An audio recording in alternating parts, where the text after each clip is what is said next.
Thank you Wonderful for sponsoring this video. Get Japanese snacks and ramen sent to your door every month right now with their subscription services. Hi! I actually went to Hong Kong and just came back. Currently very busy packing orders. I had a shop drop 2 days ago and in just 2 days, I'm off again. So I'm going to Japan on my next trip. I'm really looking forward to it. I'm glad I had this 3-week gap at home between my 2 trips so I can really rest up, do some work, do a shop drop for you guys. But yeah, in 2 days, I'm off again and my studio is a complete mess right now. I'm just frantically trying to pack all my orders so that I can start packing my luggage. This next trip is going to be so special to me because I'm going to be meeting someone who I've been really looking forward to meeting for a very, very long time. I just can't believe this trip is finally here because I've been planning to go to Japan for such a long time. It just blows my mind that this is the end of 2023. So yeah, I'm taking you guys along on my very special trip. I can't wait. Let's go!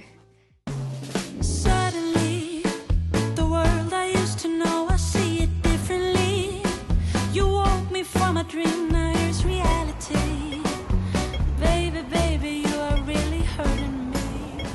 This is my second day here and I spent most of yesterday just sleeping because I had a red-eye flight. But oh my god, tonight is going to be a really special night because I'll be meeting Kira. For those of you who don't know, I made a children's book called I Want to Be Spaghetti with an author called Kira. So we've worked on this book for 2 years but have never actually met. It's gonna be a really nice couple of days just hanging out with her before I head off to Japan. It feels so weird because we actually talk like every other day. We've become really good friends. I had told her that I was going to be in Hong Kong and since she's based in Tokyo, she was nice enough to be like, you know what, I'm just going to pop by Hong Kong and hang out with you. So I'm super excited. It always feels so weird to meet someone that you kind of like already know really well online, but then only just for the first time in person.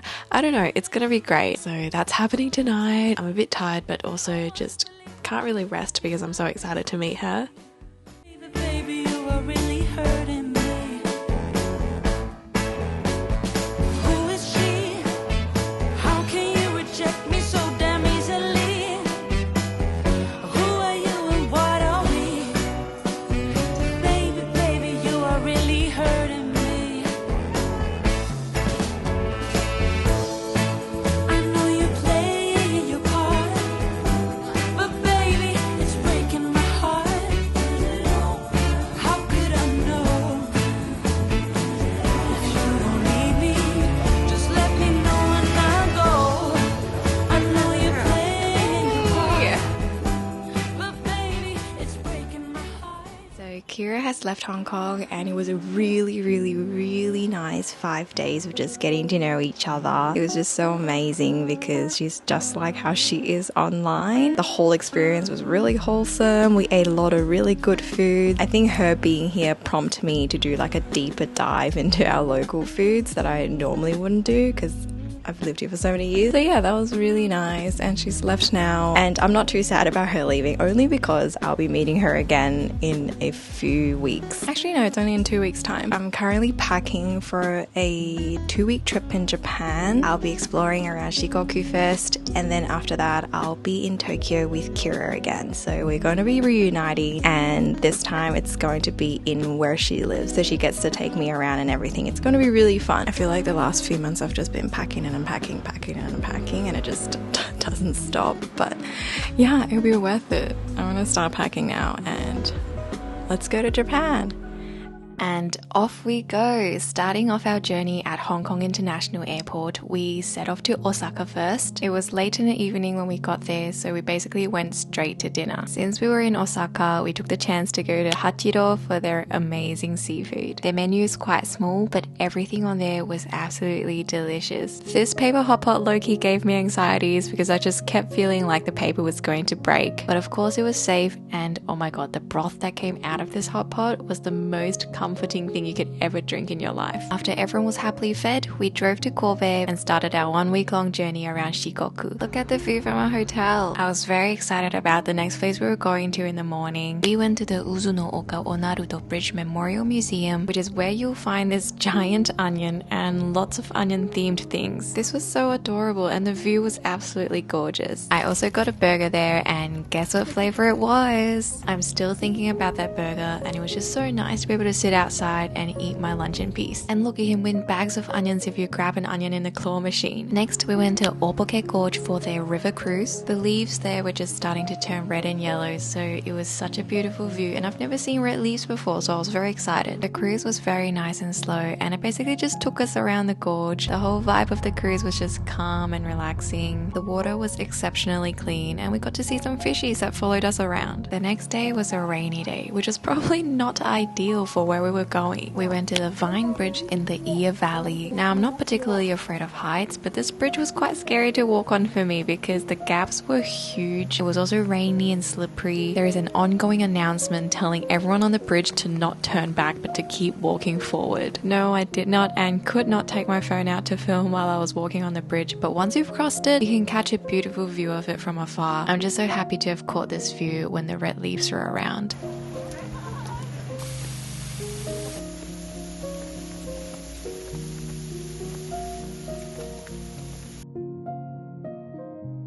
The next day, we went to Mount Ishisuchi, which is a 1,982 meter high mountain. So of course, we had to take the cable car just to check out the view. We went in a bit late in the evening, so we had the whole cable car to ourselves, and the view was so amazing. The trees looked so fluffy from afar, and it was just a really nice thing to end the day with. The next morning, we went on a hike to Takaya Shrine. This hike was paved but insanely slopey, so if you plan to come, bring grippy shoes. This was what the ground looked like most of the hike. It was completely covered in leaves, so that made it extra slippery. But because of all the added obstacles, I thought this was a pretty tricky hike, to be honest. I had a bamboo stick that helped me a lot, but I'd be lying if I said I wasn't struggling. Seeing all the red leaves on the way up was a nice little treat though, and just when you think you're at the top, you're greeted with more steps and more. But when you get to the top, you'll see why it was all worth it.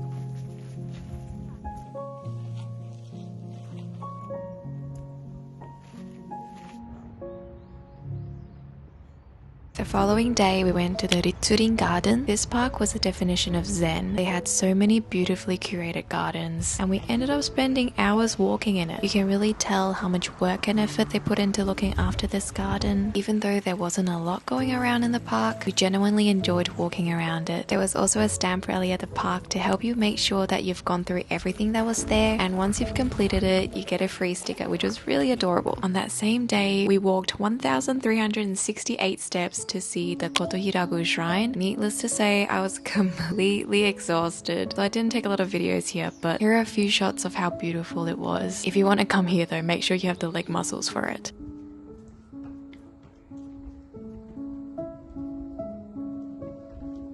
The next day, we took the ferry with our rental car to Shodoshima. Shodoshima is an island famous for their olives and beautiful scenery. It kind of felt like I traveled back in time when I was there because a lot of elderlies live there and a lot of the infrastructures are from years ago. It was a very interesting place to visit. The ferry ride back was also really nice. I got to stand on the top deck and they had this really cute elephant entertainment area for kids. Here we were on our way back to Takamatsu so we could drive all the way back to Kobe for our last day in Shikoku. Of course, we had to try out Kobe beef while in Kobe. It tasted really good, but I feel like being an Australian, I can also get pretty good beef in Australia, so the surprise factor wasn't too drastic for me, I feel. Maybe I just don't love meat enough to want to pay that much for beef again. And that was the end of our journey in Shikoku. We had a lot of fun, and I was off to Tokyo next. I'm in Tokyo right now. My 8-day Shikoku trip flew by so quickly. I feel like it's because we did so much stuff every single day. Time just flew past. I'm in Tokyo for 3 full days. Technically it's 5 days, but I only get 3 full days, and I'm gonna make the best out of it. It's been a while since I've traveled alone, and I think the last time I did a solo trip was like 2016 or 17 where I went to the UK. And I'm very excited for my day ahead. I'm meeting up with Kira again. We have a full day of plans ahead. I'm super excited for today because I think we're going to the zoo and it'll be the first time that I get to see a capybara in person, which is so exciting. And also we're going to the frog shop. So many of you have DM'd me to say you have to go to the frog shop, and I'm like, of course I'll be going. But yeah, I'm staying in Shibuya right now, and I had no idea my room was right in front of the train railway until like this morning because the windows are so noise cancelling. I couldn't hear anything all night. I popped the windows open this morning and I was like, wow, the trains are right there and it's actually really loud. I'm glad these windows exist. So yeah, I'm just gonna head out now and gonna take you guys along with me. Kira is very passionate about food, so I knew I was in good hands when it came to looking for good things to eat around Tokyo. She took me to this really cute Mexican restaurant called Los Tacos Azules, and we ordered this taco omakase for breakfast. And I'm just gonna say, I would 1000% come back to this restaurant next time I'm in Tokyo. I even got to try eating cactus for the first time. And that's the chicharron, so that's the fried like pork skin. Yeah. After breakfast, we went to the frog shop. Sadly, there was no photos allowed in the shop, but I did get some cute frog things, including this tiny little folder. Also found this frog coaster at a shop next to it. In the evening, we went to the Inokashira Park Zoo to see a capybara for the first time. But just as we entered the zoo, I realized capybaras were crossed out on the zoo map. Then we found out why. It died on November 8th. R.I.P. little dude. We also learned that the capybara was transferred to this zoo from the Ueno Zoo back in 2015. It sounded like it lived its whole life inside a zoo, and I didn't know how to think about that. Overall, the zoo was not my favorite part of the day, not just because I didn't see a capybara, but because it was such an old facility. It wasn't very well equipped for the animals. After that, we went to get duck ramen. Kira and I have talked about getting ramen together since 2020 when we met online. It's been 3 years of dreaming about this, so this was a very special moment. Minus touching the sticky screen. I don't know why we did that. And for those of you who don't know, Kira is an amazing food writer and is currently writing her own cookbook. She offered to cook me Ecuadorian food. I just felt so spoiled. I've never had Ecuadorian food before, but now I can officially say I freaking love it. Here's the proof. Thank you. You're welcome. The next morning was another special day because I was going to have breakfast with Sai. You might know her social handle as @LoveSoup online. Her work is absolutely adorable and I've been following her work for years. I didn't really vlog our meetup because I was just enjoying chatting with her, but I love that we got to meet in person. That evening, Kira took me to Miyuki Factory. I always and almost only use Miyuki beads when I craft. I get them imported into Australia from Japan, so when I knew I could visit their official shop in Tokyo, it blew my mind and I knew I was going to buy a lot of stuff here. There were just rows and rows of beads in this building as far as the eyes can see, and when you find a bead that you like, you take it to the counter and tell them how much of it you want. I found some really cute beads here. You'll see them in some of my works very soon. On my final day in Tokyo, I knew I wanted to do something very fun, so we went to Puroland. The minute you get off the train, it's literally Sanrio characters everywhere. Even the staircases were so cute. This was the dreamiest train station I've ever seen. This bit of ceiling had all the Sanrio characters dressed as station officers on it. Then it was time to enter the park. The park inside was a bit chaotic because there was so many people. This is probably one of the cutest theme parks in the world. The amount of people who were there on the weekday was very telling.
And that was the end of our full day at Puroland and also my last day in Tokyo. Even though I was physically exhausted after 12 days of jam-packed activities in Japan, I was so happy and I'm so grateful that this trip happened. At 6 in the morning the next day, I said bye to my cute little room and off I went to Australia. It was a 21-hour journey back home. I'll definitely be back in Japan again sometime. Thank you to everyone who made this trip so wholesome for me.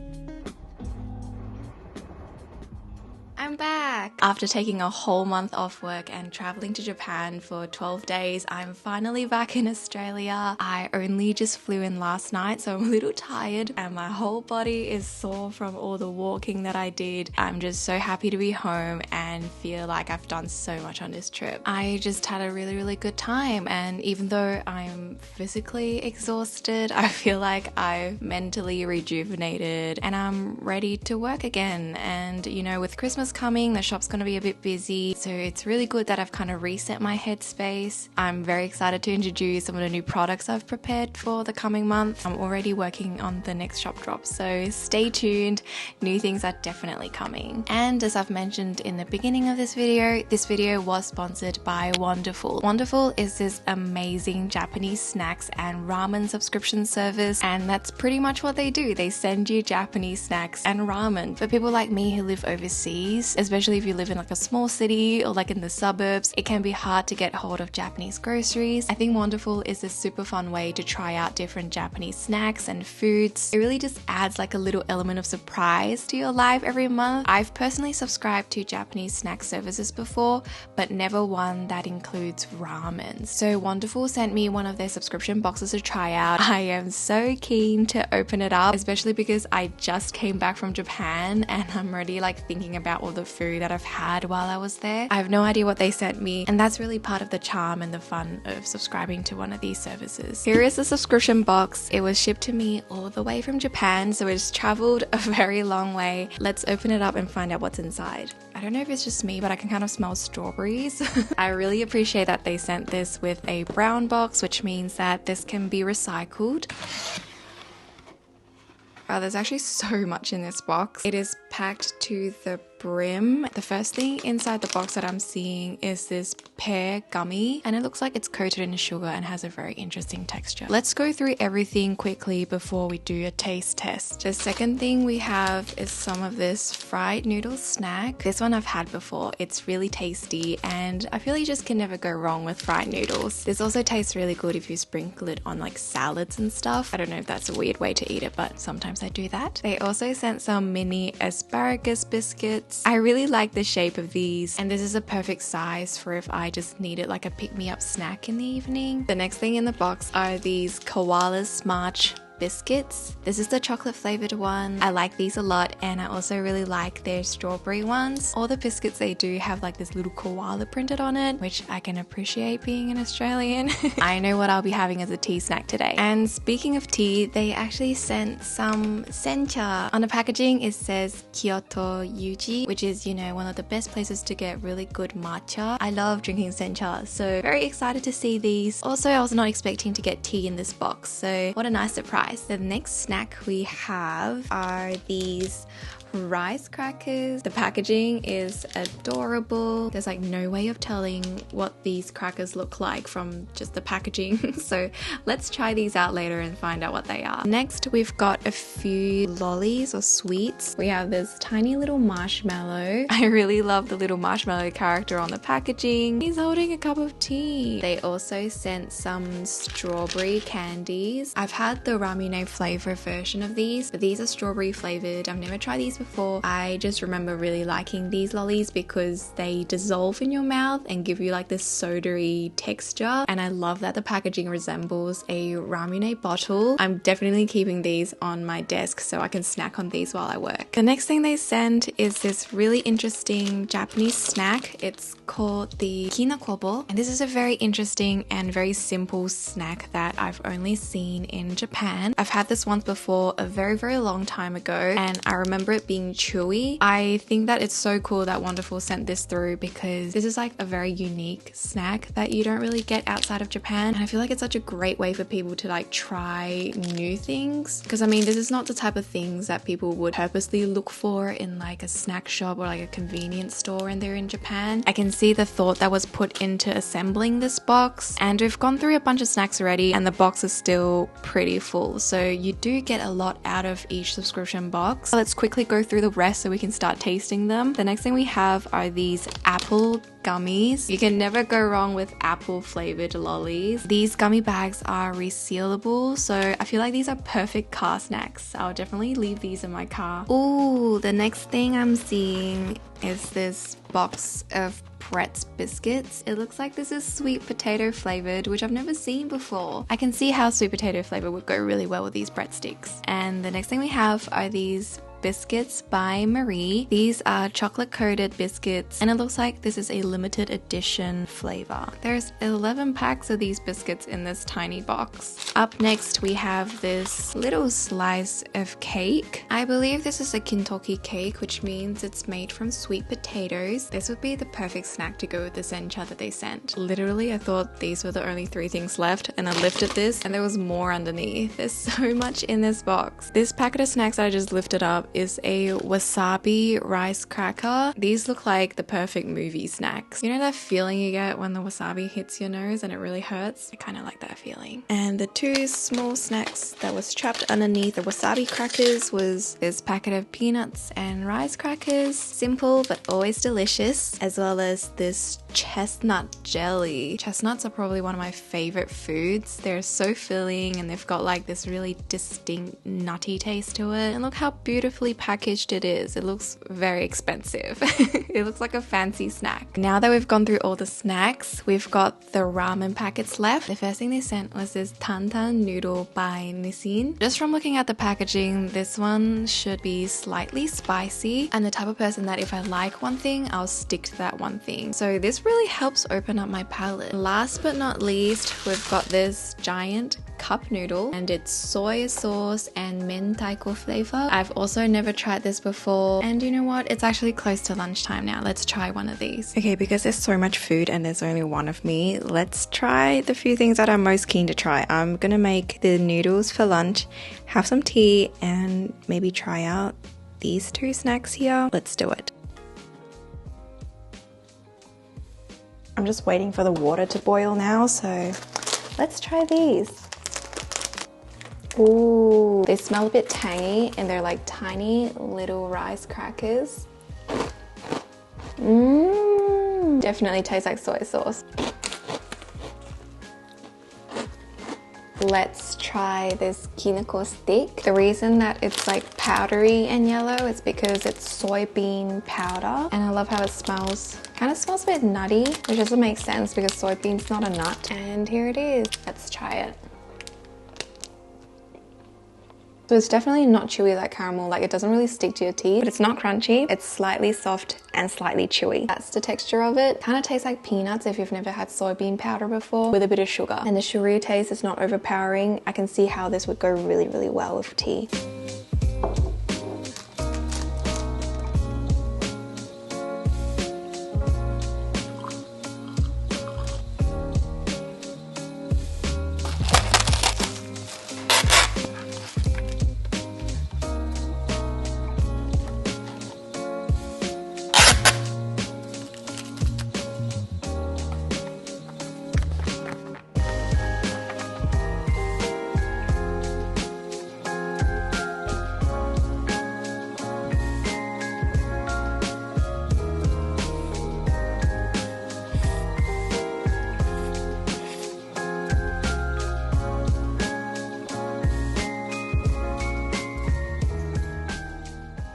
I'm like genuinely surprised by how much was in that box. I feel like for the amount of money you pay, you definitely get your money's worth. In order to subscribe to Wonderful subscription service, you have a choice between a ramen only box as well as a snack plus ramen subscription box. And you have a choice of subscribing for just a month, or for 3 months, 6 months, or 12 months. Wonderful is also offering an amazing $25 off first order coupon to you guys. So just use use the code THEFORESTMORI for your first order to get $25 off. Definitely don't miss out on this. You do get a lot from their subscription boxes. Wonderful only currently ships to the US as well as Japan, but they are working hard to expand the list of countries they ship to. If you're outside of these countries, stay tuned for more information because you do not want to miss out on their subscription boxes. I've put the link to Wonderful's website in my description box, so if you want to check them out, click the link and don't forget to use your $25 off coupon code. You won't regret it. Thank you for watching this video. I'll chat with you guys again very soon. Stay safe and take care. Bye!